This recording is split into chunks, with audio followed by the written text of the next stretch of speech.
अस्सलाम वालेकुम स्टूडेंट्स, कैसे हैं आप सब। पिछली क्लास में हमने स्टार्ट किया था चैप्टर नंबर 4 जिसका नाम है सोर्सेस ऑफ बिजनेस फाइनेंस। पिछली क्लास में मैंने आपको बताया था कि जो आपके पास एक फ्रेज है फाइनेंशियल मैनेजमेंट, उसका मतलब क्या होता है। फाइनेंशियल मैनेजमेंट का मतलब होता है कि फाइनेंशियल मैनेजमेंट एक आर्ट है, एक साइंस है कि जिसके थ्रू आप कंपनी के या बिजनेस के फंड्स को मैनेज कर रहे होते हो एफिशिएंटली और इफेक्टिवली, ताकि आप ऑर्गेनाइजेशनल गोल्स को अचीव कर सको। अब यहाँ पे फाइनेंशियल मैनेजमेंट आर्ट भी है, यानी कि आप अपनी कंपनी के पैसों को मैनेज कर रहे होते हो तो उसमें आप अपनी ओपिनियंस भी डिप्लॉय कर रहे होते हो, अपनी गट फीलिंग्स भी लगा रहे होते हो, अपने आइडियाज भी शेयर कर रहे होते हो। साइड बाय साइड आप साइंस भी डिप्लॉय करते हो, आप नंबर्स भी देख रहे होते हो, आप प्रीवियस डाटा भी देख रहे होते हो, आप क्या करते हो, चीजों को कंपेयर भी कर रहे होते हो। सही है। कंपनी के फंड्स को मैनेज करने का मतलब ये होता है कि कंपनी में या बिजनेस में जब फंड्स लेकर आने होते हैं तो आप कब कहाँ कैसे फंड्स लेकर आते हो, कहाँ से लेकर आते हो। फिर उसके बाद आपने लिक्विडिटी को मेंटेन करना होता है, यानी कि आपके पास day to day adequate cash होना चाहिए ताकि आपके जो कैश एक्सपेंसेस होते हैं डेली बेसिस पे वो मीट हो सके। उसके बाद फिर यहाँ पे आप लोगों ने करना क्या होता है कि अगर आपके पास एक्स्ट्रा पैसे पड़े हुए हैं तो आप उसको कैसे एक्सपेंस आउट करोगे या फिर इन्वेस्ट करोगे हाई रिटर्न पोर्टफोलियो पे। सही है। तो यहाँ पे आपके ऑर्गेनाइजेशनल गोल्स अचीव होना शुरू हो जाएंगे। हमने देखा कि इस चैप्टर में दो ऑर्गेनाइजेशनल गोल्स अचीव हो रहे हैं। एक ये है कि शेयर होल्डर की वैल्यू मैक्सिमाइज हो रही है, और दूसरा हमने देखा कि यहाँ पे ऑप्टिमल कैपिटल स्ट्रक्चर बनाया जा रहा है। ऑप्टिमल कैपिटल स्ट्रक्चर के बारे में मैंने आपको बताया था कि जब आप तीन चीजें कर रहे होगे तो आपका जो कैपिटल स्ट्रक्चर है वो ऑप्टिमाइज हो जाएगा। कि पहले आप क्या करोगे, बैलेंस क्रिएट करोगे डेट फाइनेंस और इक्विटी फाइनेंस का। कि अगर आपके पास 100 रुपए के एसेट पड़े हैं और अगर आपके पास उस 100 रुपए के एसेट पे लेट सपोज 40 रुपए की लाइबिलिटी है और 60 रुपए का इक्विटी है, तो इसका मतलब ये है कि आपके पास debt is to equity ratio होगा 40:60। और इसी तरीके से अगर आपके पास 100 रुपए का एसेट पड़ा है और आपके पास कैपिटल जो है, इक्विटी जो है वो 60 रुपीज की है और लाइबिलिटी आपके पास जो है वो 40 रुपीज की है। सॉरी, आपके पास कैपिटल जो है वो 70 रुपीज का है, लाइबिलिटी आपके पास 30 रुपीज की है। तो यहाँ पे जो रेशियो हो जाएगा वो 30:70 हो जाएगा। सही है। Debt is to equity ratio होता है, डेट पहले आता है, इक्विटी बाद में आता है। तो यहाँ पे आपने क्या करना है, एक बैलेंस क्रिएट करना है डेट और इक्विटी का। उसके बाद आपने यहाँ पे रेशियो मेंटेन करना है किसका, लॉन्ग टर्म फाइनेंस और शॉर्ट टर्म फाइनेंस का। और last but not the least आपने क्या करना है, लिक्विडिटी को मेंटेन करना है ताकि आपके जो day to day cash transactions हैं वो आप मीट कर सको। तो ये तीन चीजें हमने पढ़ी थी। और उसके बाद हमने पढ़ा था कि फाइनेंशियल मैनेजर का रोल क्या होता है। मैंने आपको बताया था कि फाइनेंशियल मैनेजर पहले के वक्तों में सिर्फ एक अकाउंटेंट की हैसियत रखता था। वो सिर्फ नंबर्स को क्रंच करता था, वो सिर्फ डे टू डे ट्रांजेक्शन्स को परफॉर्म करता था। लेकिन अब के जो मैनेजर्स हैं, फाइनेंशियल मैनेजर्स हैं, वो सीएफओ की पोजीशंस पे बैठे हुए हैं। तो उनके पास जो है इंडस्ट्री की नॉलेज होती है, बिजनेस की नॉलेज होती है, उनके पास बहुत सारे पर्सनैलिटी ट्रेट्स होते हैं जैसे कि लीडरशिप क्वालिटीज होती है, क्रिएटिव थिंकिंग, क्रिटिकल थिंकिंग जैसी उनके पास स्किल्स मौजूद होती है। उनको डिप्लॉय करते हुए वो क्या करते हैं, ऑर्गेनाइजेशन के प्राइमरी गोल्स को अचीव कर रहे होते हैं जैसे कि value maximisation of shareholders. सही है। वो ये काम करते हैं तीन चीजों को मद्देनजर रखते हुए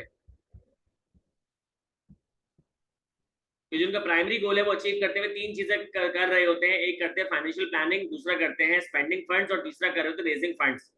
कि वो क्या करते हैं, अपनी तमाम फाइनेंसेस को प्लान कर लेते हैं पहले से ही कि कितने रेवेन्यूज हो सकते हैं, कितने एक्सपेंडिचर्स आ सकते हैं और कितनी फाइनेंशियल जो है फंडिंग्स की नीड हो सकती है। सही। उसके बाद लिखा हुआ है कि किस तरीके से आप इन्वेस्ट करोगे, कहाँ इन्वेस्ट करोगे और कितना इन्वेस्ट करोगे, और लास्ट आपने अगर फाइनेंस रेज करना है तो कहाँ से करोगे। आवाज का इशू सबको ही हो रहा है, काइंडली मुझे कंफर्म कर दें।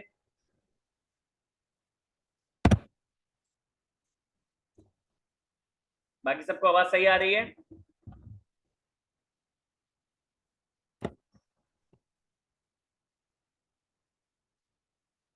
अच्छा यशपा, फिर आप, मैं तो सजेस्ट करूंगा कि आप ना अपने जो इंटरनेट राउटर है ना उसके नजदीक जाके बैठ जाओ।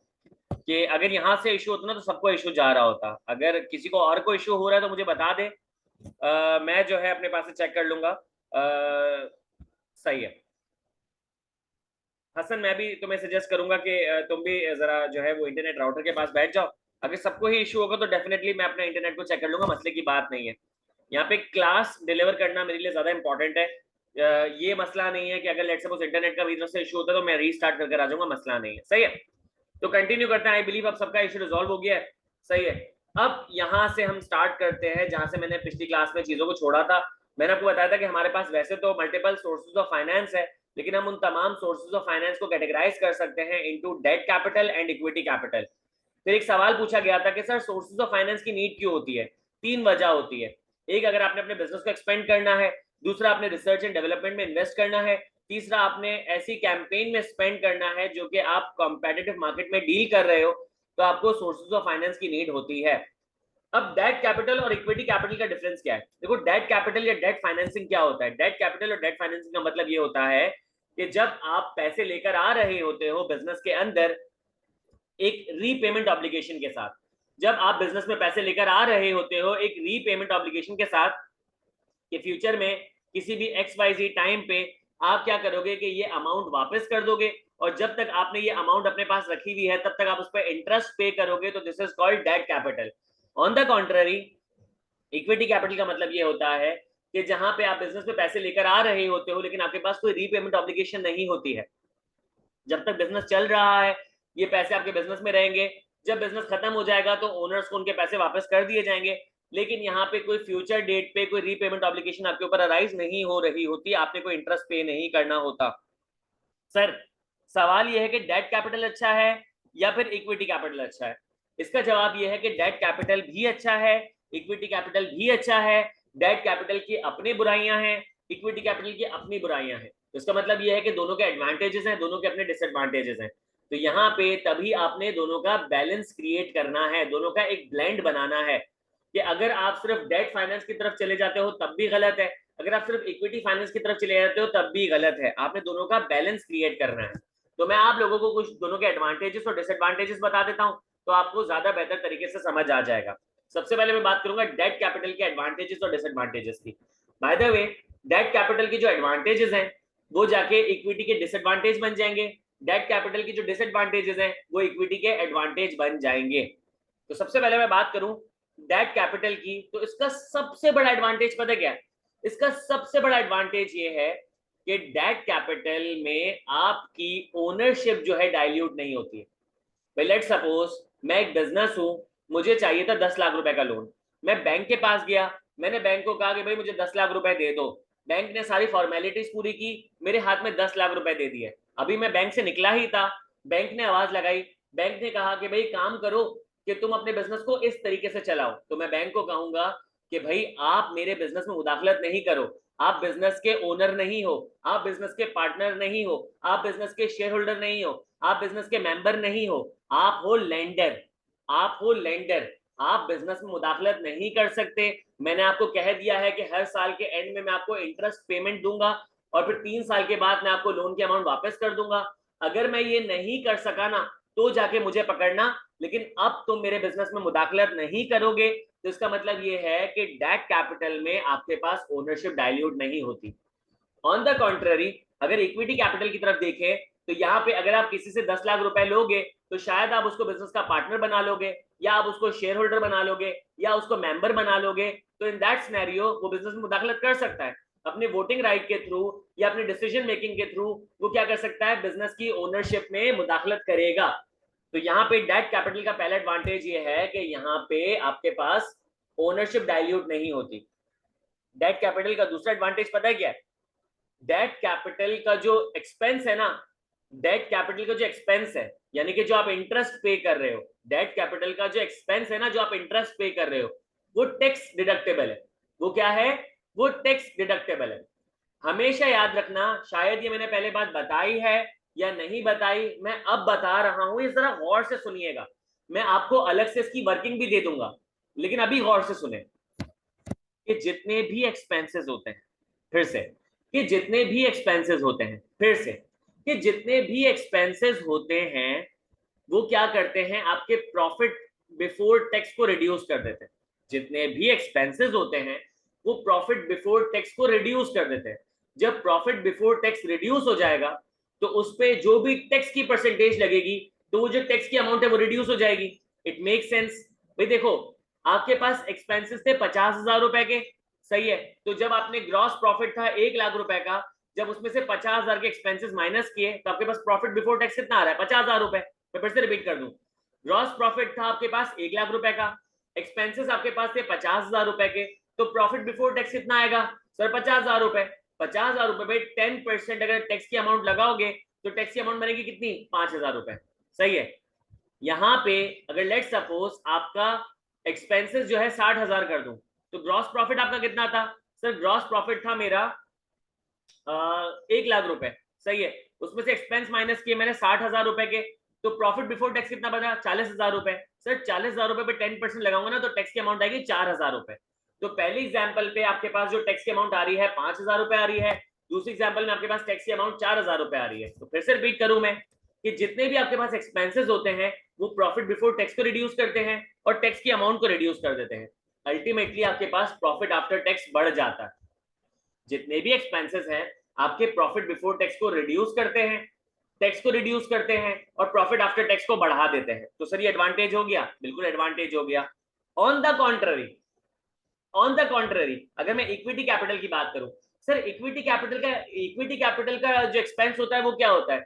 उसका जो एक्सपेंस होता है वो होता है डिविडेंड। इक्विटी कैपिटल का एक्सपेंस होता है डिविडेंड।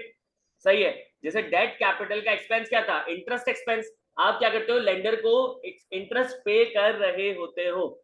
इक्विटी में आप क्या पे कर रहे हो? तो सर डिविडेंड। मुझे एक बात बताओ, डिविडेंड कब दिया जाता है? डिविडेंड दिया जाता है जब आप प्रॉफिट आफ्टर टैक्स निकाल लेते हो। जब प्रॉफिट आफ्टर टैक्स निकाल लिया उसके बाद आपने डिविडेंड दिया। अब यहाँ पे आपने एक्सपेंस इनकर किया था 50,000 रुपए का। जब 1 लाख रुपए के ग्रॉस प्रॉफिट में से 50,000 का एक्सपेंस माइनस कर दिया तो प्रॉफिट बिफोर टैक्स कितना आ रहा है आपके पास? प्रॉफिट बिफोर टैक्स आ रहा है 50,000 रुपए का। उसमें आपने 5,000 रुपए की 5,000 रुपए का टैक्स माइनस कर दिया तो आपके पास प्रॉफिट आफ्टर टैक्स कितना आ रहा है? आपके पास प्रॉफिट आफ्टर टैक्स आ रहा है 45,000। अब 45,000 रुपीज में से आप क्या करोगे? 10,000 माइनस करोगे डिविडेंड के। तो इसका मतलब ये है कि डिविडेंड का टैक्स पे कोई इंपैक्ट ही नहीं जा रहा होता, ना ही नेगेटिव ना ही पॉजिटिव। तो इसका मतलब ये है कि डिविडेंड का टैक्स पे कोई इंपैक्ट नहीं है। इंटरेस्ट एक्सपेंस का टैक्स पे पॉजिटिव इंपैक्ट है, आपको टैक्स कम देना होता है। तो ये बन गया एडवांटेज। तो डेट कैपिटल के दो एडवांटेजेस, पहला मैंने आपसे बताया कि यहाँ पे आपकी ओनरशिप डाइल्यूट नहीं होती। दूसरा मैंने आपको बताया कि ये टैक्स डिडक्टेबल होता है। सर तीसरा एडवांटेज बताएं। तीसरा एडवांटेज जरा गौर से सुनना। तीसरा एडवांटेज ये है कि आपको अपने कैश आउटफ्लो प्री डिटरमाइंड होते हैं। सर ये कैसे एडवांटेज है? देखो आपको पता है आपके पास 4 लेंडर्स हैं, उनको सालाना आपने 40,000 रुपए का इंटरेस्ट पे करना है। ये बात आपको शुरू से पता है। तो साल के शुरू में ही आप क्या करोगे कि वो एक्सपेंस एक जगह कोने में करके रख लोगे, वो पैसे एक जगह कोने में करके रख लोगे। तो यहाँ पे कैश आउटफ्लो प्री डिटरमाइंड है, आपको पहले से पता है। अब यहाँ पे जो इक्विटी कैपिटल में डिसएडवांटेज बन जाता है। लेट्स सपोज आपने इस बार साल के शुरू में सोच के रखा था कि इस बार डिविडेंड नहीं देंगे, साल खत्म हुआ आपने डिविडेंड नहीं दिया, इस बार शेयर होल्डर ने शोर शराबा कर दिया, बोला कि क्या बकवास हरकत है, पिछले 10 सालों से आप डिविडेंड नहीं दे रहे, इस बार हम डिविडेंड सोच के बैठे हुए थे। प्रेशर में आके इस बार इन्होंने डिविडेंड रिलीज कर दिया। तो अब ये जो कैश आउटफ्लो ना पहले से प्री डिटरमाइंड नहीं था, आपको प्रेशराइज किया गया, फोर्स किया गया, उसकी वजह से आपने क्या किया? उसकी वजह से आपने कैश आउटफ्लो अचानक से निकाला। उसकी वजह से आपका जो लिक्विडिटी है ना वो कॉम्प्रोमाइज हो जाएगी, आपकी लिक्विडिटी खराब हो जाएगी। सही है। तो डेट कैपिटल के आपके पास 3 एडवांटेजेस मैंने बता दिए। पहला एडवांटेज ये है कि यहाँ पे आपकी ओनरशिप डाइल्यूट नहीं हो रही होती। दूसरा एडवांटेज ये है कि वो टैक्स डिडक्टेबल होता है, यानी कि जो इंटरेस्ट एक्सपेंस है ना वो टैक्स की अमाउंट को रिड्यूस कर रहा होता है। तीसरा मैंने बताया कि यहाँ पे आपके पास जो है वो कैश आउटफ्लो प्री डिटरमाइंड होते हैं, पहले से ही आपको पता होते हैं। लास्ट एडवांटेज ये है कि ये जो आपके पास डेट कैपिटल की कॉस्ट है ना वो इक्विटी कैपिटल की कॉस्ट से कम होती है। डेट कैपिटल की कॉस्ट इक्विटी कैपिटल की कॉस्ट से कम होती है। सर इसका क्या मतलब है? देखो मैं अगर उधार के पैसे ले रहा हूं या मैं इक्विटी से पैसे ले रहा हूं तो मेरे बिजनेस में आ रहे हैं पैसे। लेकिन जाहिर सी बात है, जब मैं कहीं से फाइनेंसेस को सोर्स कर रहा हूं, अपने बिजनेस में लेकर आ रहा हूं, तो मुझे कोई ना कोई कॉस्ट पे करनी पड़ेगी। सर इक्विटी कैपिटल में भी कॉस्ट जा रही होती है, डेट कैपिटल में भी कॉस्ट जा रही होती है। ये रूल ऑफ थंब है, पूरी दुनिया में तुम्हें ये रूल मिलेगा कि हमेशा डेट कैपिटल की कॉस्ट इक्विटी कैपिटल से कम होती है। अब यहाँ पे आप लोग पूछेंगे कैसे, इसके पीछे बहुत सारे फैक्टर्स हैं। मैं आपको एक दो फैक्टर बता देता हूँ। पहला फैक्टर ये कि यहाँ पे डेट कैपिटल की कॉस्ट ना प्री डिटरमाइंड होती है, आपको पहले से ही पता होती है।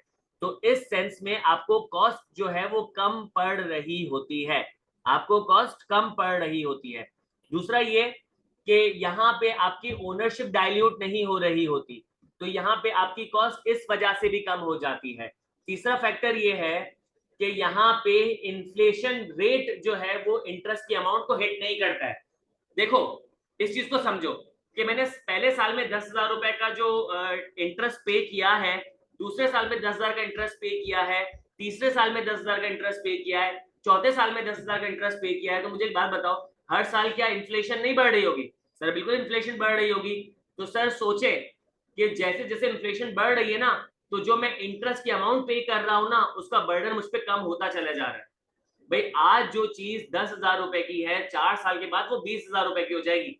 तो इसका मतलब ये है कि अब मेरा जो इंटरेस्ट का जो बर्डन है ना 50% कम हो गया 4 साल के बाद। बात समझ रहे हो? तो इन कुछ फैक्टर्स की वजह से जो डेट कैपिटल है उसकी कॉस्ट होती है कम as compare to equity capital. अगर आप लोग कहते हो तो मैं सारे एडवांटेजेस यहाँ पे लिख भी देता हूँ, ठीक है? मैं सारे एडवांटेजेस यहाँ पे लिख देता हूँ। मैंने लिखा एडवांटेज, तो जरा मैं साइज को रिड्यूस कर दूं। जब तक किसी का कोई सवाल है तो प्लीज पूछ लें। यहाँ पे पहले मैंने लिखा कि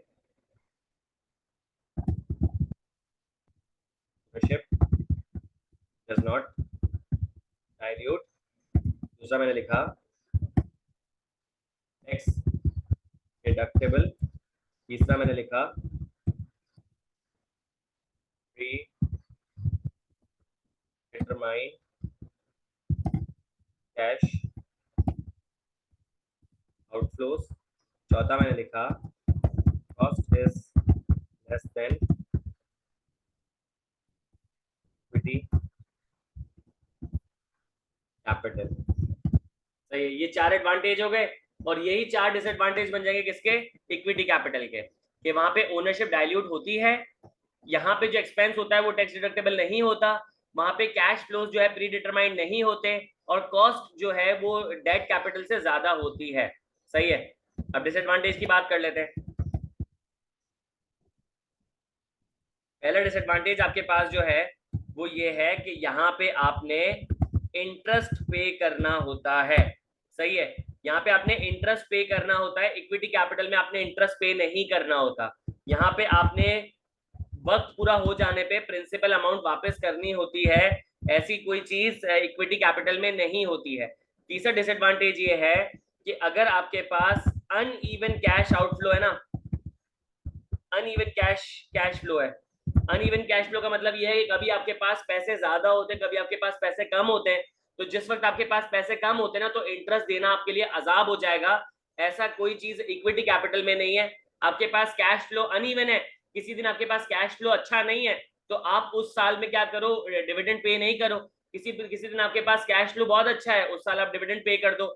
लेकिन डेट कैपिटल में आपने इंटरेस्ट तो पे करना ही है, चाहे आपके पास कैश फ्लो अच्छा हो या कैश फ्लो बुरा हो। और चौथा आपके पास जो डिसएडवांटेज है वो ये है कि क्रेडिबिलिटी खराब हो जाती है मार्केट में, कि अगर आप क्या करो, अगर आप जो है वो प्रिंसिपल अमाउंट या इंटरेस्ट टाइमली पे नहीं कर पाओ, अगर आप इंटरेस्ट टाइमली नहीं पे कर पाते या प्रिंसिपल अमाउंट टाइमली नहीं पे कर पाते, तो मार्केट में आपकी क्रेडिबिलिटी खराब हो जाती है। तो ये एडवांटेजेस और डिसएडवांटेजेस थे डेट कैपिटल और इक्विटी कैपिटल के। जो एडवांटेजेस है डेट कैपिटल के, वो डिसएडवांटेजेस बन जाते हैं इक्विटी कैपिटल के। जो डेट कैपिटल के डिसएडवांटेजेस है वो इक्विटी कैपिटल के एडवांटेज बन जाते हैं। आई होप मैं आपको समझा पाया हूं। हितेश कह रहे सर सोल प्रोप्राइटरशिप की कोई लीगल फॉर्मेलिटीज क्यों नहीं होती? लीगल फॉर्मेलिटीज होती हैं लेकिन वो बहुत रिड्यूस्ड होती हैं हितेश। देखो अगर जो है वो सोल प्रोप्राइटरशिप की बहुत ज्यादा लीगल फॉर्मेलिटीज होगी ना, तो पता है क्या होगा, सोल प्रोप्राइटरशिप सर्वाइव ही नहीं कर पाएगी। सोल प्रोप्राइटरशिप सर्वाइव ही नहीं कर पाएगी। जिसका प्रॉफिट परसेंटेज होता ही 40-50% है, जिसका रिटर्न ऑन इन्वेस्टमेंट होता ही 40 और 50% है, अगर गवर्नमेंट क्या करे कि उस पर टैक्सेस लगा दे, गवर्नमेंट उस पर फीस लगा दे, फाइन्स लगा दे, उस पर ना फॉर्मेलिटीज लगा दे, तो वो उन फॉर्मेलिटीज को पूरा करने के चक्कर में अपना बिजनेस ही नहीं कर पाएगा, तो वो बिजनेस बंद हो जाएगा। तो it does not make sense कि वहां पे लीगल फॉर्मेलिटीज को इंक्रीज किया जाए। होती है बहुत रिड्यूस्ड होती है, सिर्फ चेक एंड बैलेंस रखने के लिए कि कोई इलीगल काम तो नहीं कर रहे, बस इस हद तक।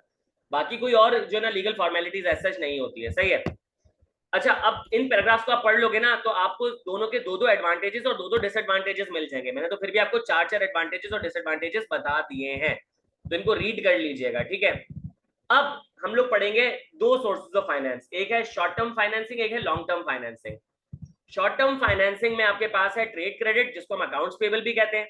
सही है। बैंक लोन है, कमिटेड लाइन ऑफ क्रेडिट है, ऑपरेटिंग लीजेस है, फैक्टोरिंग है, डिस्काउंटिंग ऑफ रिसीवेबल है। सही है। Short term finance refers to financing needs for a small period, normally less than a year. Short term finance जो है उसका मतलब ये होता है कि आप अपनी फाइनेंसिंग नीड को फुलफिल कर रहे होते हो, जो कि आपके पास शॉर्ट टर्म के लिए अराइज होती है।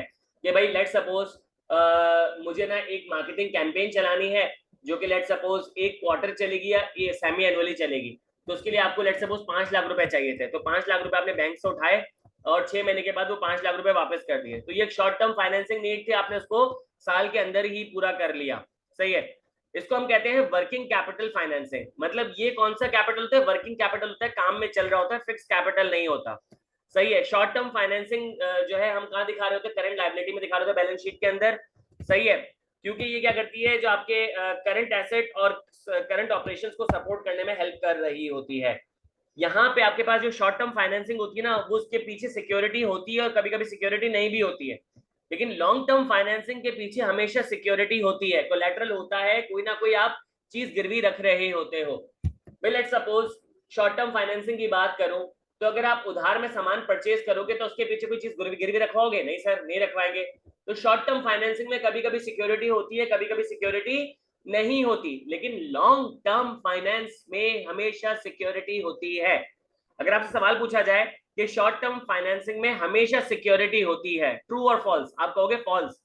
शॉर्ट टर्म फाइनेंस में कभी कभी सिक्योरिटी होती है, कभी कभी सिक्योरिटी नहीं होती है। सही है। आगे बढ़ते हैं। सबसे पहले आपके पास आ रहा है ट्रेड क्रेडिट, अकाउंट्स पेबल। अब देखें, ट्रेड क्रेडिट और अकाउंट्स पेबल तो हम सबको ही कॉन्सेप्ट पता है, तो यहाँ पे इंस्टेड में इसको रीड करूं, मैं आपके सामने एक एग्जांपल खींच देता हूं, जरा सुनिएगा। Trade credit, accounts payable. आप एक बिजनेस कर रहे थे, आप एक मैन्युफैक्चरिंग कंसर्न है, आप लेट सपोज कपड़े बनाते हैं। सही है। एक क्लाइंट आपके पास आया, उसने कहा कि भाई हमारा फेस्टिवल आ रहा है, आप हमें लेट सपोज इतने यूनिट कपड़े बना के दे दे 1 महीने के अंदर। आपने बोला बेहतरीन, जबरदस्त। आप गए प्रोडक्शन डिपार्टमेंट के पास, आपने बोला भाई 1 महीने के अंदर अंदर ही कपड़े बना दो। प्रोडक्शन डिपार्टमेंट ने बोला भाई हमारे पास सामान ही नहीं है। आप प्रोक्योरमेंट डिपार्टमेंट के पास गए, प्रोक्योरमेंट डिपार्टमेंट को कहा कि भाई काम करो, सामान खरीद के प्रोडक्शन डिपार्टमेंट को दे दो ताकि वो बनाना शुरू कर दे। प्रोक्योरमेंट डिपार्टमेंट ने कहा भाई हमारे पास पैसे ही नहीं है। फाइनेंस डिपार्टमेंट के पास गए, फाइनेंस डिपार्टमेंट ने बोला भाई हम पैसे नहीं दे सकते, हम लोग अभी लिक्विडिटी कॉम्प्रोमाइज नहीं कर सकते। तो अब आप फंस गए। अब आप क्या करोगे? आप ये जो 1 महीने में आपको कपड़े बना के देने हैं, क्या आप बैंक से लोन उठाओगे? नहीं सर, बैंक से लोन उठाने में तो बहुत ज्यादा फौरी लग जाएगी। क्या आप शेयर्स मार्केट में ऑफर करोगे? नहीं सर, जनरल पब्लिक को शेयर्स ऑफर करूंगा, बहुत टाइम निकल जाएगा। क्या आप डिबेंचर्स ऑफर करोगे? नहीं सर, बहुत टाइम निकल जाएगा। तो आप क्या करोगे? आप सीधा सीधा अपने सप्लायर के पास जाओगे, सप्लायर को बोलोगे देख जानी, मैं तुझे हर बार जो ना कैश में तेरे से सामान खरीदता हूँ, इस बार मेरे पास पैसे नहीं है, तो तुम एक काम करो कि तुम मुझे उधार पे माल बेच दो, मैं 20 दिन में अपना काम कंप्लीट करूंगा, क्लाइंट को भेजूंगा, क्लाइंट जैसे ही मुझे चेक पेमेंट देगा ना, मैं सबसे पहले तुम्हारे अकाउंट में पैसे ट्रांसफर कर दूंगा। सप्लायर ने बोला बेहतरीन, कर लो। तो इसका मतलब ये है कि तुम्हारे पास पैसे नहीं थे, उसके बावजूद भी तुमने क्या किया, रॉ मटेरियल परचेज करके उसे कन्वर्ट किया इनटू फिनिश गुड्स, तो आपका बिजनेस चलता रहा। सही है। तो this is called accounts payable. Accounts payable के थ्रू आपके बिजनेस को फाइनेंस मिल जाता है। आप कहीं से पैसे लेते, वो सामान खरीदते, तो इंस्टेड उसको बोला भाई पैसे बाद में दे देना, सामान अभी ले लो, तो this is called accounts payable. अब इसके कुछ एडवांटेजेस है, कुछ डिसएडवांटेजेस है। आई होप आपको बात समझ आ गई होगी। पहला एडवांटेज लिखा हुआ है कि it allows the organisation to keep a smooth flow of manufacturing process without any shortage of the material. कह रहा है ये ऑर्गेनाइजेशन को अलाउ करता है कि वो अपने मैन्युफैक्चरिंग प्रोसेस को स्मूथ रखे, सही है, और उसके पास शॉर्टेज ऑफ रॉ मटेरियल ना हो, सही है। तो यहाँ पे आपका काम चलता रहता है। अब लेट सपोज मेरी जो एग्जांपल थी उसमें सप्लायर मना कर देता, बोलता मैं पैसे वैसे नहीं दे रहा, तो इसका मतलब ये है कि फिर आप अपने क्लाइंट को बोलते भाई मुझे कोई जो है वो उधार पे माल नहीं दे रहा, अगर तुम मुझे एडवांस में पेमेंट कर सको तो कर दो। वो भी बोलता भाई मैं एडवांस में पेमेंट नहीं कर रहा, तो इसका मतलब ये है कि उस महीना उसका उसके जो उसका जो कारखाना है, उसका जो मैन्युफैक्चरिंग कंसर्न है वो बंद रहता और उसका काम नहीं चलता। तो यहाँ पे smooth flow of manufacturing process जो है वो पॉसिबल हो जाता है with the help of accounts payable. दूसरा लिखा हुआ है कि यहाँ पे आपकी परचेसिंग पावर इंक्रीज हो जाती है। सर इसका मतलब क्या हुआ? लेट सपोज तुम एक दुकान पे गए, बहुत गर्मी थी, तुमने कहा चलो मैं आइसक्रीम खरीदता हूँ, तुमने एक कोन उठाया और तुमने दुकान वाले से पूछा भाई कोन कितने का है? उसने बोला यार ये तो 150 रुपए का है। अब तुम्हारी जेब में पड़े थे 130 रुपए, तो तुमने बोला यार चलो मैं कोन रख के ना कोई छोटी आइसक्रीम ले लेता हूँ। तो दुकान वाले ने बोला नहीं भाई तुम ना ये कोन ले जाओ, अभी 130 रुपए मुझे दे दो और 20 रुपए बाद में दे देना। इसका मतलब ये हुआ कि अकाउंट्स पेबल आपकी परचेसिंग पावर इंक्रीज कर देता है। आपकी जेब में 130 रुपए थे लेकिन फिर भी आपने 150 रुपए की चीज खरीदी। आपकी जेब में जो पैसे हैं उससे ज्यादा बड़ी अमाउंट की चीज खरीदी। This is called accounts payable increasing your purchasing power, सही है। फिर तीसरा लिखा हुआ है the organisation does not have to pay interest cost. यहाँ पे ये भी फायदा है कि भाई मुझे एक बात बताओ, सप्लायर ये बोलेगा कि अच्छा ठीक है मैं तुम्हें उधार पे बेच रहा हूँ, एक काम करो कि तुम मुझे पैसे दोगे ना तो उसमें मुझे 20% इंटरेस्ट भी पे करना। सर यूजुअली ऐसा होता नहीं है, होने को किया जा सकता है लेकिन यूजुअली ऐसा होता नहीं है, क्योंकि सप्लायर ने ये हरकत कर दी ना तो पता है क्या होगा कि जब बिजनेस के पास एक्चुअली पैसा होगा ना, वो सप्लायर को बोलेगा हम तुमसे माल नहीं खरीदते क्योंकि हमारी जरूरत के वक्त तुमने हमें एक्सप्लॉइट किया था, अब तुम्हारी जरूरत है तो हम तुम्हें मदद नहीं करेंगे। और लास्ट एडवांटेज ये है कि यहाँ पे कोई कोलेटरल वगैरह देना नहीं पड़ता कि सप्लायर ने बोला ठीक है तुम मुझसे 30,000 रुपए का माल खरीद रहे हो, एक काम करो 50,000 रुपए की कोई चीज ना गिरवी रखवा दो। नहीं सर, अकाउंट्स पेबल में ऐसा नहीं होता है। तो ये एडवांटेजेस है। आई होप मैंने आपको एडवांटेजेस समझा दिए होंगे। किसी का कोई सवाल तो पूछ लीजिएगा।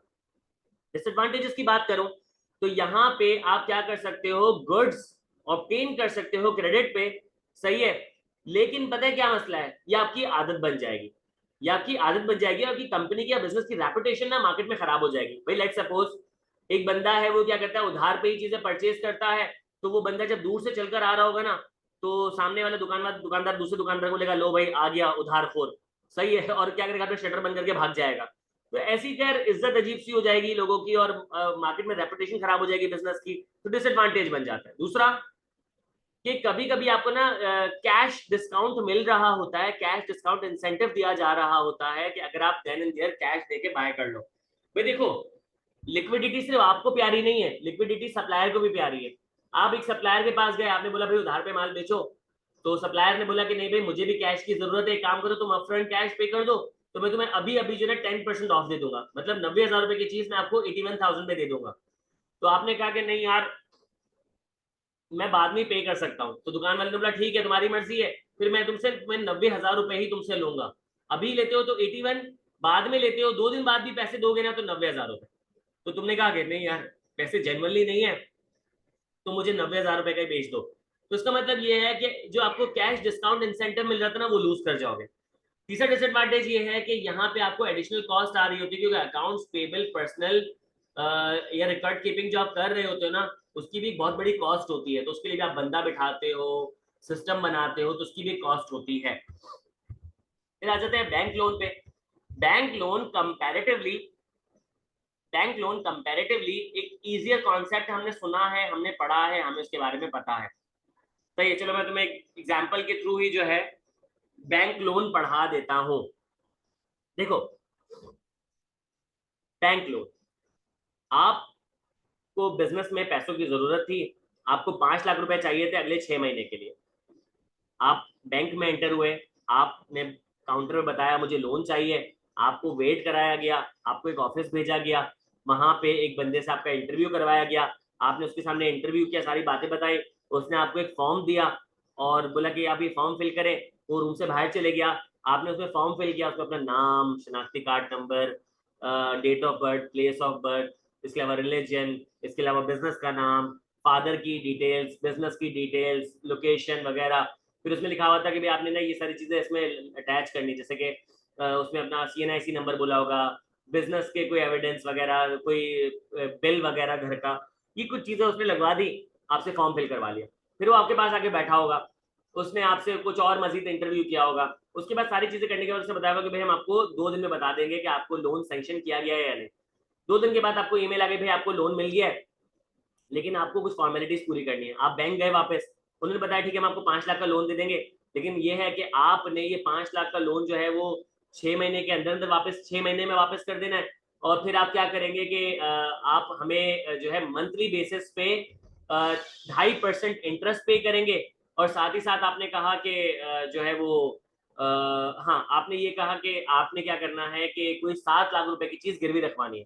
आपने सबसे एग्री कर लिया, सारी चीजें करने के बाद आपने 5 लाख रुपए का लोन ले लिया और बिजनेस में उसको चलाना शुरू कर दिया। हर मंथ आपने क्या किया, 2.5% इंटरेस्ट पे किया, और 6 महीने के बाद आपने 5 लाख रुपए वापस कर दिए। और इसका मतलब यह है कि आपका बैंक लोन पे ऑफ हो गया। सिंपल सी बात है सर, ये सिंपल सी स्टोरी आप सबको पता है, इसमें कोई चीज 19-20 हो सकती है, लेकिन मोरलेस सबके माइंड में यही स्टोरी मौजूद है। इसका एडवांटेज क्या है?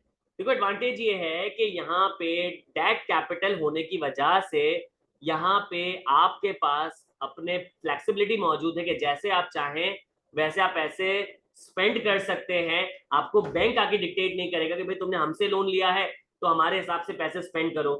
दूसरा कि आपके पास जो है वो कंट्रोल या ओनरशिप डाइल्यूट नहीं हो रही होती। दोनों एडवांटेजेस मोर और लेस एक जैसे ही हैं।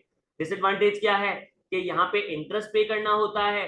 दूसरा डिसएडवांटेज क्या है कि यहाँ पे एक्सेसिव पेपर वर्क होता है, जो मैंने आपको एग्जांपल में बता दिया। तीसरा डिसएडवांटेज क्या है कि यहाँ पे आपने कोई ना कोई चीज सिक्योरिटी कोलेटरल या गिरवी रखनी होती है। सही है।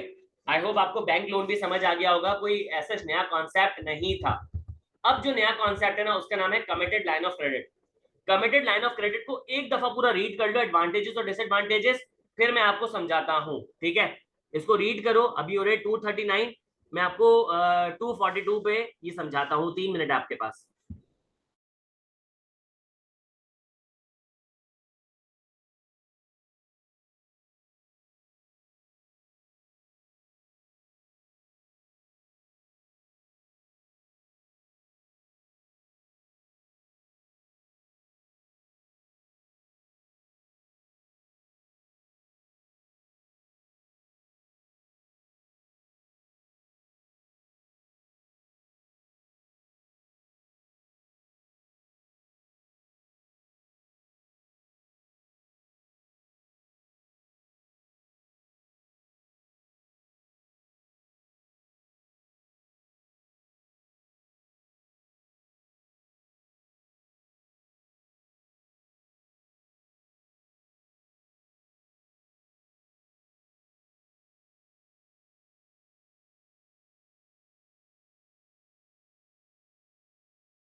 जी मेरे पास एक तो सवाल है, पहले उन सवालों के जवाब दे दूं, फिर उसके बाद जो है हम आगे बढ़ते हैं।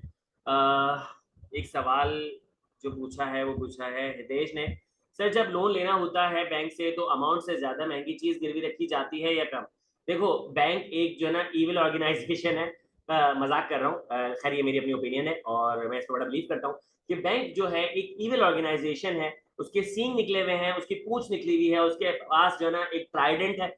तो वो जो है बेसिकली क्या करेगी कि आपसे हमेशा कोलेटरल बैंक की जो अमाउंट सैंक्शन है ना उससे ज्यादा अमाउंट वाली चीज पे ही गिरवी रखी जाएगी। कि मैंने भी आपको जो एग्जांपल दी कि 5 लाख रुपए का लोन था, तो उसने 7 लाख रुपए की चीज पे क्या किया होगा, जो है वो कोलेटरल रखा होगा। पता है क्यों?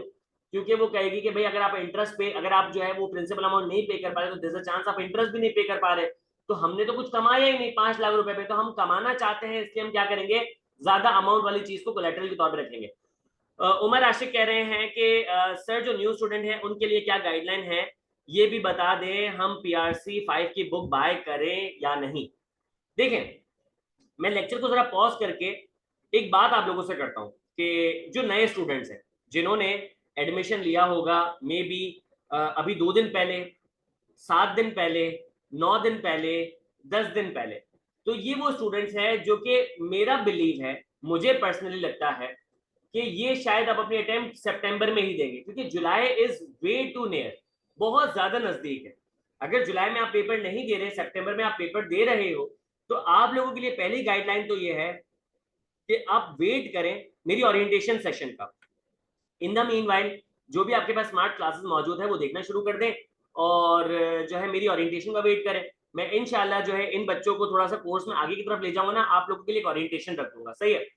दूसरी मेरी गाइडलाइन ये है कि कोई बुक परचेज करने की जरूरत नहीं है। If you have the laptop, सही है, या आपके पास एक अच्छा स्मार्टफोन मौजूद है, तो आपको पीडीएफ मिल जाएंगी।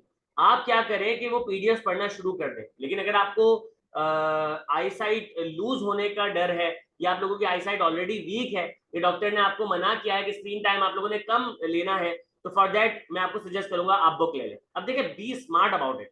इफ आई वर यू तो मैं क्या करता, सुनिएगा। मैंने क्या किया कि पीडीएफ को डाउनलोड कर लिया। अब मेरे पास ऑप्शन मौजूद है, मैंने मार्केट में मालूम किया, तो मुझे पता चला कि भाई एक बुक जो है ना मुझे मिल रही है 150 रुपए की, फॉर एग्जाम्पल।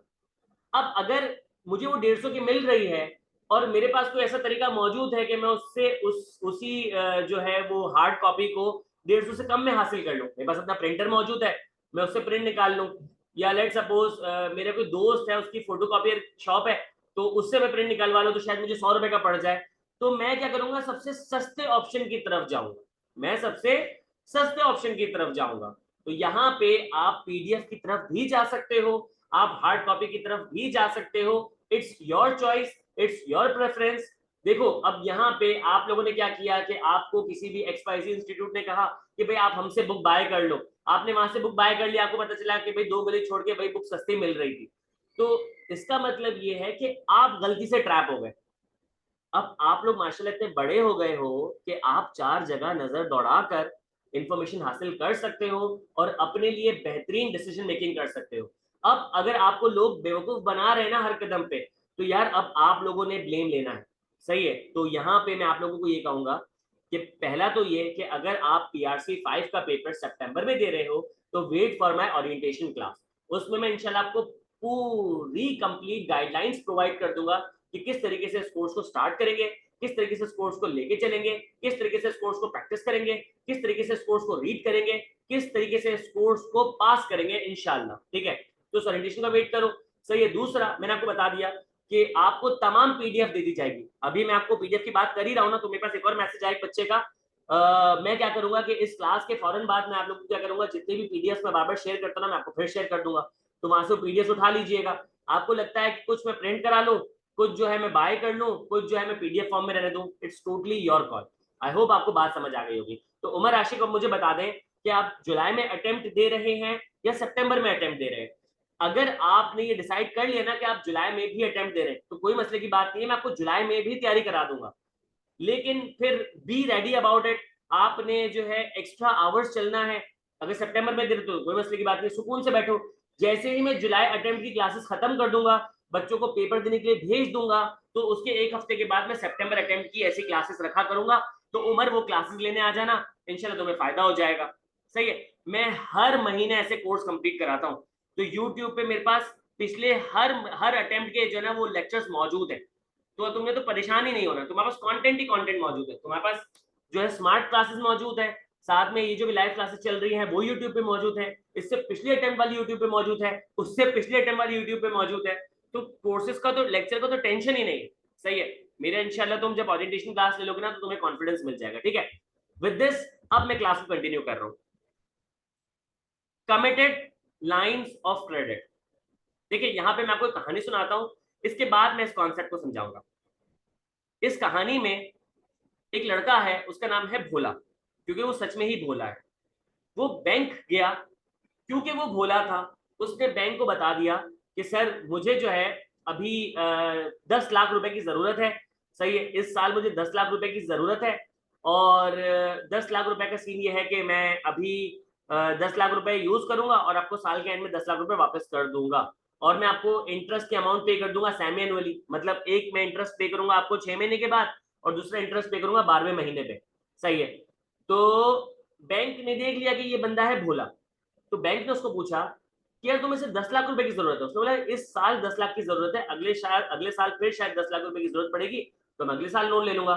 तो बैंक ने बोला अरे भाई क्या कर रहे हो, अभी तुम 10 लाख का लोन ले लोगे, अगले साल तुम्हें लोन मिले ना मिले, इंटरेस्ट की अमाउंट बढ़ जाए, बहुत सारे मसले मसाइल हो सकते हैं, एक काम करो अभी 20 लाख का लोन ले लो। तो भोले ने बोला क्या ऐसा पॉसिबल है? बैंक ने बोला हाँ पॉसिबल है। बैंक ने भोले को 20 लाख का लोन चिपका दिया। सही है, भोला खुशी खुशी घर आ गया। भोले ने क्या किया कि पहले दिन ही 10 लाख रुपए यूज कर लिए, उसके बाद पूरा साल गुजर गया, भोले ने 1 रुपया भी यूज मजीद नहीं किया। अब यहाँ पे जब उसने साल के एंड में एंट्री बनाई होगी, तो उसमें उसके पास इंटरेस्ट एक्सपेंस कितना आ रहा होगा? उसके पास इंटरेस्ट एक्सपेंस आ रहा होगा 40,000 रुपए का।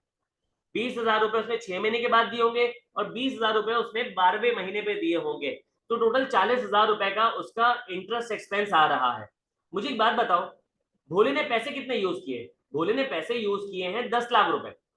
भोले ने पैसे यूज किए 10 लाख रुपए, और वो इंटरेस्ट जो पे कर रहा है, वो इंटरेस्ट पे कर रहा है 20 लाख रुपए पे।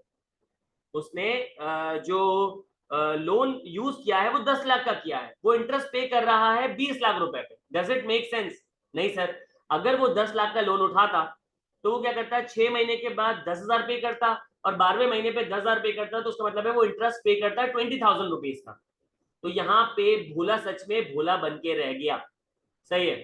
दूसरे सिनेरियो में ये हो सकता था कि भोला चालाक बन जाता, भोला चालाक बन जाता और बैंक के पास जाता, बैंक को कहता कि नहीं भाई मुझे इस साल 10 लाख रुपए की ही जरूरत है, मैं अगले 10 लाख रुपए अगले साल ही लूंगा, चाहे इंटरेस्ट रेट बढ़ जाए कोई मसला नहीं है, ये गैम्बल मैं बर्दाश्त कर लूंगा, लेकिन फजूल का एक्स्ट्रा इंटरेस्ट मैं पे नहीं करूंगा। तो यहाँ पे भोला होता चालाक। जब भोला ये बात करता ना, सुनो, जब भोला ये बात करता ना कि मैं अभी 20 लाख रुपए नहीं उठाऊंगा, अभी मैं 10 लाख रुपए उठाऊंगा, फिर नेक्स्ट 10 लाख रुपए अगले साल उठाऊंगा, तो यहाँ पे बैंक पता है क्या करती है? बैंक उसको ऑफर करती committed line of credit. Bank उसको ऑफर करती कमिटेड लाइन ऑफ क्रेडिट, जो पहले ऑफर नहीं किया था। Committed line of credit bank loan का एडवांस्ड वर्जन है, बैंक लोन का अपग्रेडेड वर्जन है, बैंक लोन का बेटर वर्जन है। कमिटेड लाइन ऑफ क्रेडिट में होता क्या है? कमिटेड लाइन ऑफ क्रेडिट में एक एग्रीमेंट होता है किसके दरमियान? बोरोवर और फाइनेंशियल इंस्टीट्यूशन के दरमियान, कि जहां पे बैंक जो है वो बोरोवर को ऑफर करता है कि भाई तुम एक अमाउंट बता दो XYZ। जैसे कि उसने कह दिया कि भाई तुम अमाउंट बता दो कि अगले 2 साल में तुम्हें कितना लोन उठाना है, तो वो बोरोवर कहेगा कि भाई अगले 2 साल तक मुझे 20 लाख तक का लोन उठाना है, तो बैंक बोलेगी डन। सही है। बैंक ने उसको बोला कि जो है वो तुम्हें कितने टाइम तक लोन चाहिए, मतलब 2 साल तक के लिए चाहिए, 2 साल के बाद मैं आपको पूरी पेमेंट वापस कर दूंगा। बैंक ने ड्यूरेशन लिख लिया, बैंक ने अमाउंट लिख ली, और बैंक ने परसेंटेज डिसाइड कर ली। बैंक ने बोला ठीक है, यूजुअली जो इंटरेस्ट पे किया जाता है बैंक लोन पे वो होता है 10%, लेकिन तुम जो इंटरेस्ट पे करोगे वो पड़ोगे 12%, क्योंकि मैं तुम्हें क्या दे रहा हूँ, एक मौका दे रहा हूँ। वो मौका क्या है कि अगले 2 साल तक तुम ये 20 लाख रुपए टुकड़ों टुकड़ों में उठा सकते हो, कि जब तुम्हारे जरूरत हो तो तुम 10 लाख उठा लो, जब तुम्हें जरूरत हो तुम 5 लाख उठा लो, जब तुम्हें जरूरत हो तुम 3 लाख उठा लो। तो यहाँ पे जो बंदा है जो भोला है, अब वो चालाक बन गया, तो बोलेगा यार ये तो बड़ी बेहतरीन चीज है, तो थोड़ा बहुत इंटरेस्ट रेट अगर बढ़ जाता है तो कोई मसला नहीं है। This is called committed line of credit. अब यहाँ पे क्या होता, अब इस एग्जाम्पल में भोले ने 2 साल तक का लोन लिया हुआ है और वो लिया है 20 लाख रुपए का। अब डे 1 हुआ, भोले ने कितने पैसे उठा लिए? 10 लाख रुपए। जब उसने 10 लाख रुपए उठाए तो 6 महीने के बाद उसने 12,000 रुपए पे किए, और 6 महीने के बाद उसने फिर 12,000 रुपए पे किए, उसने 24,000 रुपए पे किए। अब मुझे बताओ कि पहली एग्जाम्पल में उसने पहले साल में 40,000 का इंटरेस्ट पे किया था, यहाँ पे इसने 24,000 का इंटरेस्ट पे किया है। मैं मानता हूं 4,000 रुपए इसने एक्स्ट्रा पे किए हैं, लेकिन कम अज कम अगले साल इंटरेस्ट रेट बढ़ने के खतरे से बच गया, वो लोन ना मिलने के खतरे से बच गया। तो कमिटेड लाइन ऑफ क्रेडिट हो गया भोले के लिए फायदेमंद, और बैंक के लिए फायदा क्या हो गया कि बैंक ने थोड़ा सा इंटरेस्ट रेट बढ़ा के लोन दे दिया। This is called committed line of credit. I hope आपको ये बात समझ आ गई होगी। तो सर इसके एडवांटेजेस और डिसएडवांटेजेस देख लेते हैं। देखो advantage, it gives the flexibility to the organisation to borrow money when the need arises. ये ऑर्गेनाइजेशन को फ्लेक्सिबिलिटी देती है कि जब पैसों की जरूरत हो तब वो पैसे उठाओ। अगर आपको पैसों की जरूरत नहीं है तो आपने पैसे उठाने की जरूरत नहीं है, क्योंकि जब आपने पैसे बोरो कर लिए तो अब आपको उस पर इंटरेस्ट पे करना होगा। यहाँ पे आपने जब पहली बार बैंक के साथ पूरा एग्रीमेंट बना लिया है, तो अगले जितने भी सब्सिक्वेंट आपने पैसे विड्रॉ करने होंगे ना, बैंक से बोरो करने होंगे, तो उस पर आपने क्या करना है, पेपर वर्क वापस से नहीं करना। आप वही फाइल लेकर जाओगे बैंक के पास, आप बोलोगे भाई 6 महीने पहले मैंने कमिटेड लाइन ऑफ क्रेडिट का एग्रीमेंट किया था, अब मैं अपनी दूसरी इंस्टॉलमेंट लेने आया हूँ। तो अगली बार आपने पेपर वर्क बहुत ज्यादा नहीं करना। तीसरा, यहाँ पे आप उसी अमाउंट पे इंटरेस्ट पे करोगे जो आपने बोरो की है। तो एडवांटेजेस आई होप आपको समझ आ गए होंगे। डिसएडवांटेज की बात करें, ये फैसिलिटी जो है यूज नहीं की जा सकती लार्ज बोरोइंग्स के लिए। मुझे एक बात बताओ, जब तुम ये वर्ड देख, जब तुम ये फ्रेज देखते हो लार्ज बोरोइंग्स, तो तुम्हारे माइंड में क्या अमाउंट आती है? मतलब लार्ज बोरोइंग्स की क्या अमाउंट आएगी? भाई कोई बंदा कहता है 10 लाख रुपए लार्ज है, कोई बंदा बोलता होगा कि यार 1 करोड़ रुपए लार्ज है, कोई बोलता होगा नहीं 10 करोड़ रुपए लार्ज है। तो सर लार्ज तो एक सब्जेक्टिव टर्म है, तो ये मैं आपको नहीं समझा सकता, ये मैं आपको नहीं सिखा सकता कि वो अमाउंट क्या होगी। बस अपने माइंड में ये रख ले कि जो भी अमाउंट साल 2 साल के हिसाब से आपको बड़ी लग रही हो ना, तो वो लार्ज बोरोइंग कहलाएगी। उसके लिए फैसिलिटी यूज नहीं की जा सकती, उसके लिए आपको बैंक लोन उठाना पड़ेगा। दूसरा, कि यहाँ पे rate of interest comparatively high होता है, मैंने आपको रीजन बता दिया। तीसरा, यहाँ पे बैंक कभी भी चाहे ना इस जो है वो इस चीज को खत्म कर सकता है, इस कॉन्ट्रैक्ट को खत्म कर सकता है। सही है सर, बैंक ऐसा क्यों करेगा? बैंक ऐसा इसलिए करेगा, ये डिसएडवांटेज इसलिए है कि कल को एक बंदे ने बैंक को बाउंड कर दिया, बोला भाई अगले 2 साल में मैं तुमसे 30 लाख रुपए का लोन लूंगा। सही है, 1 महीना गुजर गया लोन नहीं लिया, 5 महीने गुजर गए लोन नहीं लिया, 12 महीने गुजर गए लोन नहीं लिया, 20 महीने गुजर गए लोन नहीं लिया। तो यहाँ पे बैंक के 30 लाख रुपए तो अंडे दे रहे, बैंक तो पैसे पे कमाती है। तो बैंक कहेगी कि यार ये बंदा लोन नहीं उठाएगा, तो बैंक ने लेट सपोज 13वें महीने पे क्या किया कि कॉन्ट्रैक्ट को डिसॉल्व कर दिया। तो बैंक के पास ये पावर मौजूद होती है। एक और डिसएडवांटेज ये है कि सर यहाँ पे भी कोई ना कोई कोलैटरल जा रहा होता है, कोई ना कोई यहाँ पे चीज सिक्योरिटी के तौर पे जा रही होती है।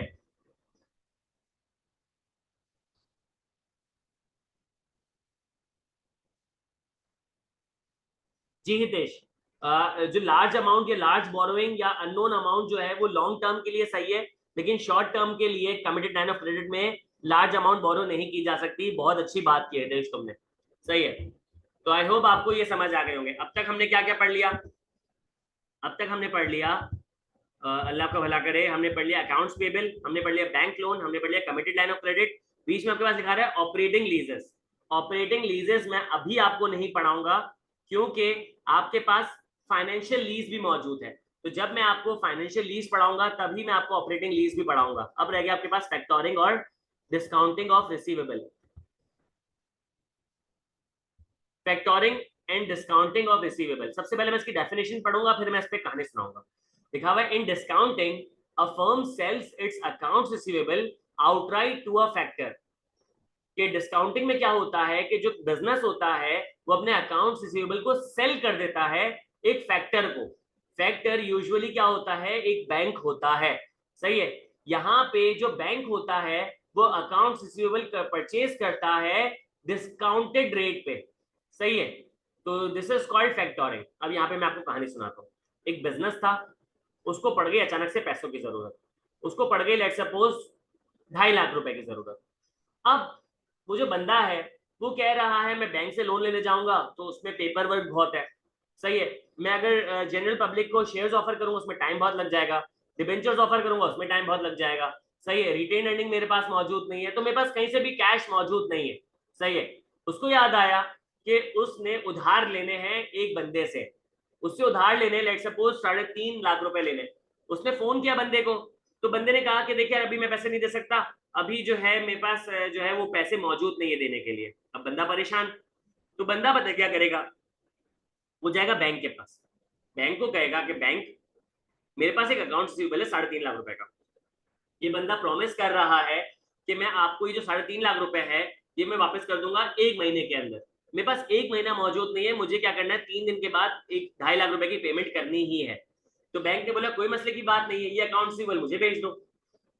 आपने कहा ठीक है, आपने बैंक के साथ डॉक्यूमेंट बनाया और डॉक्यूमेंट को ये लो अकाउंट रिसीवेबल तुम रख लो और मुझे मेरे 3.5 लाख रुपए दे दो। तो बैंक ने बोला क्या मैं तुम्हें बेवकूफ नजर आ रहा हूं? आपने बोला नहीं। बैंक ने बोला क्या मैं अभी पैदा हुआ हूं? आपने बोला नहीं। बैंक ने क्या बोला कि मैं अभी गांव से आया हूं? आपने बोला नहीं। तो बैंक ने बोला कि भाई तुम्हारा अकाउंट रिसीवेबल मैं खरीद रहा हूं और वो अमाउंट मुझे 1 महीने के बाद वापस करेगा, करेगा भी नहीं करेगा, इन्फ्लेशन बढ़ जाएगी, तो यहाँ पे मैं तुम्हें 3.5 लाख रुपए थोड़ी दूंगा। आपने बोला तो कितने दोगे? बैंक ने बोला मैं तुम्हें दूंगा 2,90,000 रुपए, यानी कि मैं 60,000 रुपए का डिस्काउंट लूंगा। आपने कहा यार मुझे अभी अर्जेंट 2.5 लाख रुपए की पेमेंट करनी है, आपने बोला 2,90,000 रुपए तो आ रहे हैं। आपने बैंक बोला डन डन डन कि भाई तुम एक काम करो कि ये जो है मुझे डिस्काउंट पे मेरा अकाउंट से परचेज कर लो। तो बैंक ने आपको 2,90,000 रुपए दे दिए। This is called factoring and discounting of receivable. I hope आपको ये बात समझ आ गई होगी।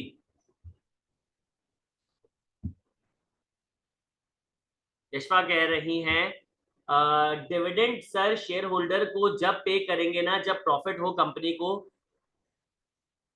जरूरी नहीं होता।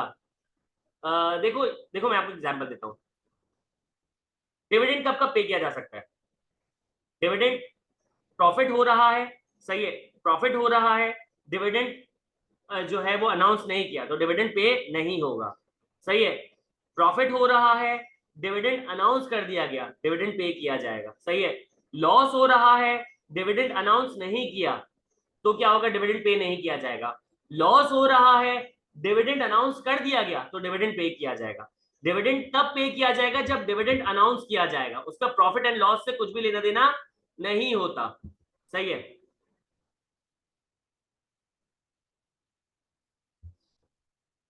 सही है। तो यहाँ पे फैक्टोरिंग की बात कर लें तो यहाँ पे लिखा हुआ है कि डिस्काउंटिंग में या फैक्टोरिंग में जो बिजनेस है वो क्या करता है, अपने अकाउंट रिसीवेबल सेल कर देता है फैक्टर को।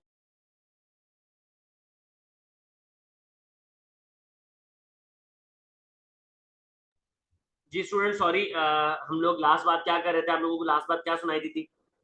जो मुझसे पूछा गया था इसके बारे में, यशवंत ने जो सवाल पूछा था मैंने उसका जवाब दे दिया था, वो सुन लिया था सब लोगों ने? डिविडेंड वाली बात का सबने जवाब सुन लिया था? जी, बीच में इंटरनेट गायब हो गया था। चले ओके, तो मैंने डिविडेंड का सवाल का जवाब दे दिया। अब वापस से फैक्टोरिंग पे आ जाते हैं।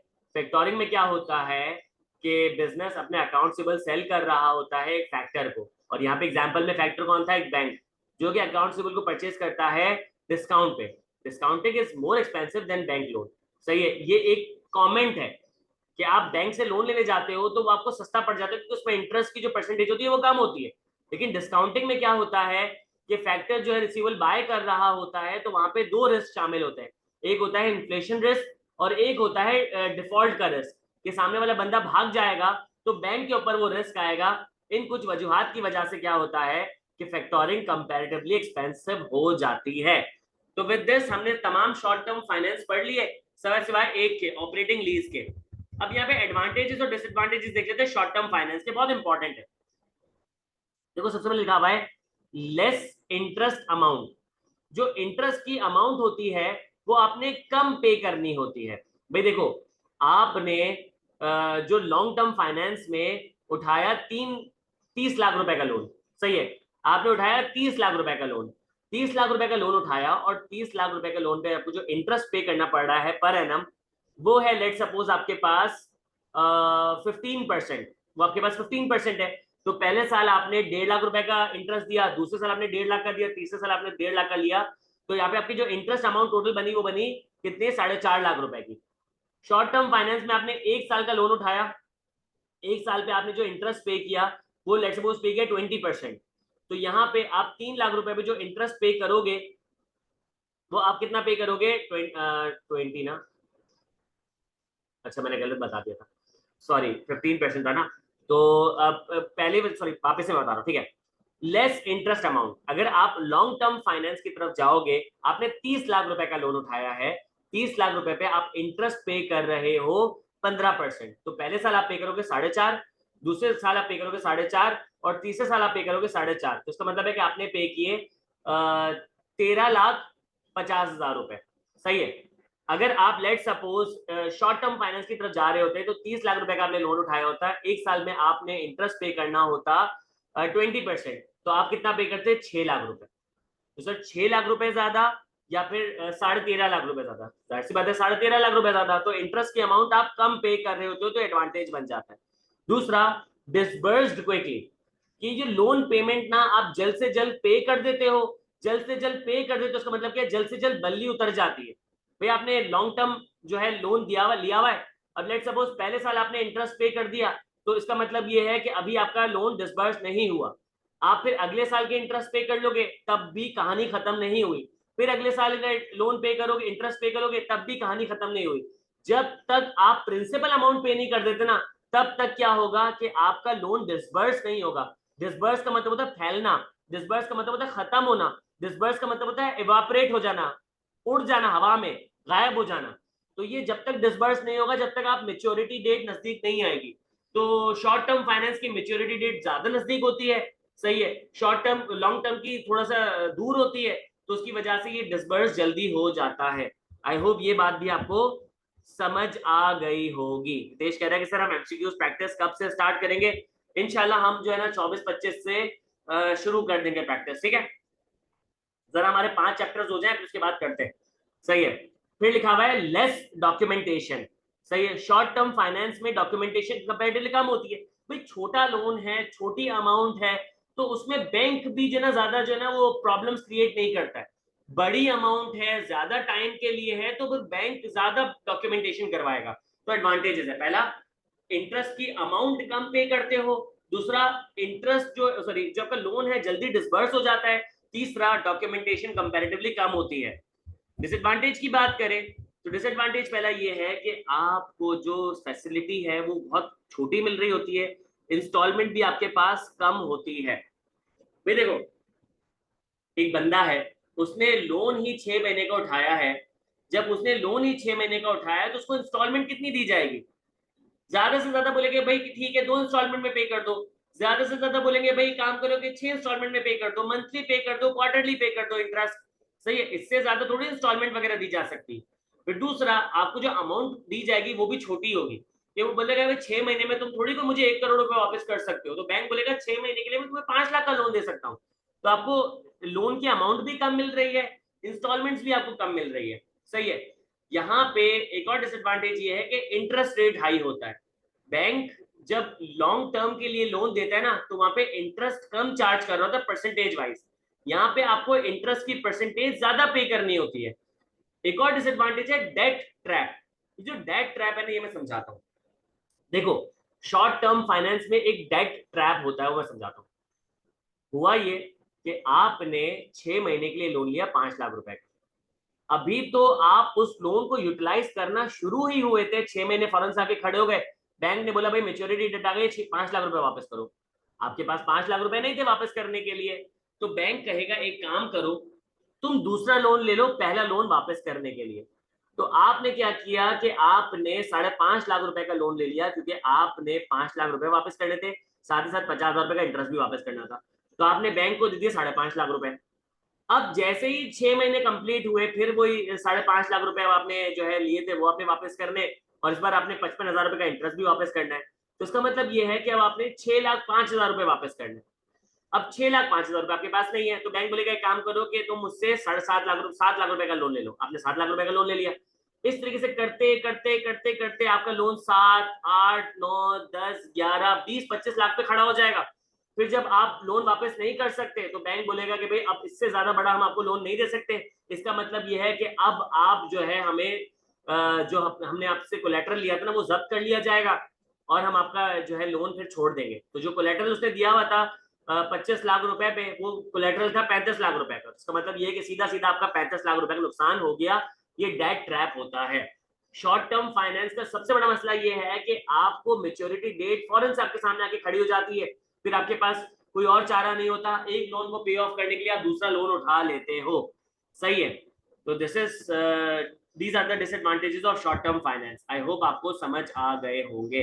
तो आज की क्लास को यहीं तक रखते हैं। आज की क्लास में हमने क्या पढ़ा? हमने पढ़ा अकाउंट्स पेबल, हमने पढ़ा बैंक लोन, हमने पढ़ा कमिटेड लाइन ऑफ क्रेडिट और हमने पढ़ा ये फैक्टोरिंग।